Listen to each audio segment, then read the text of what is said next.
ready. GMA Weather, serbisyong totoo ng GMA News.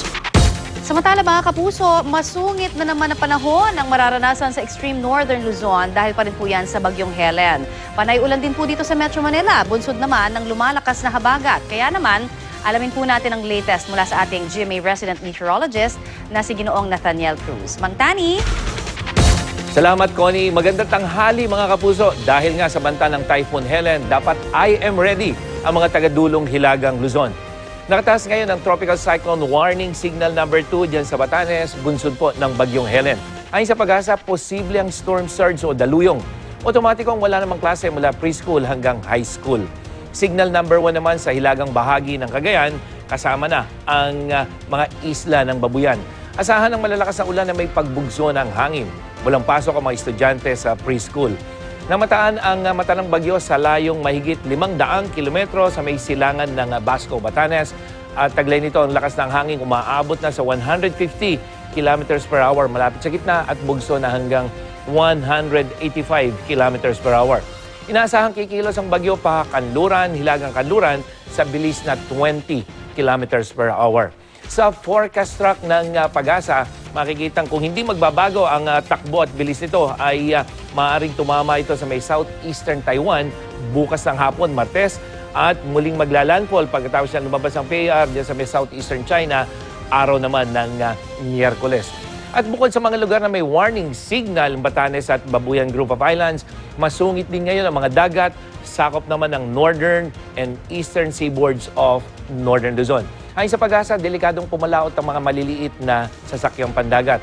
Ang aasahang ulan sa mga susunod na oras ay naman sa Metro Weather, bukod sa ulang daladala ng bagyong Helen, ang hanging habagat ang magpapaulan dito sa may Mimaropa Region, Calabarzon, Bicol Region at sa halos buong Visayas. Samantala, hapon makakaranas ng pagulan ang Zamboanga Peninsula, Northern Mindanao at yan sa may Caraga Region. Dito sa Northern at Central Luzon, sa hapon din inaasahan ng ulan pero unting-unting mararamdaman ang ulang dala ng bagyong Helen dito sa may Cagayan Valley sa mga susunod na oras. Bukas, araw ng Lunes, may mga pag-ulan pa rin dyan sa malaking bahagi ng Southern Luzon pero may mga ulan na dyan sa may Northern Luzon dulot ng bagyong Helen. Maging sa Visayas, may mga pag-ulan pa rin. Habagat naman nakakaraang maranasan dyan. At dito sa may Mindanao, hindi epekto ng habagat at bagyo pero may mga pagulan dulot ng local thunderstorm. At dito sa Metro Manila, mataas ang tsansa ng ulan ngayong hapon na ito hanggang mamayang gabi. Kitang-kita yung mga kulay dilaw na yan. At bukas, mayroon pa rin magpapatuloy pa rin ang mataas na tsansa ng ulan dito sa Metro Manila. Connie? Yes, Mang Tani, syempre ang tanong ng marami, aasahan ba sa loob po ng linggong ito ang maulang panahon dyan sa may extreme northern Luzon? Pati ho ba dun sa ibang area na apektado naman ng lumalakas na habagat? Ganyan din. Makakapaglaba ho ba kami?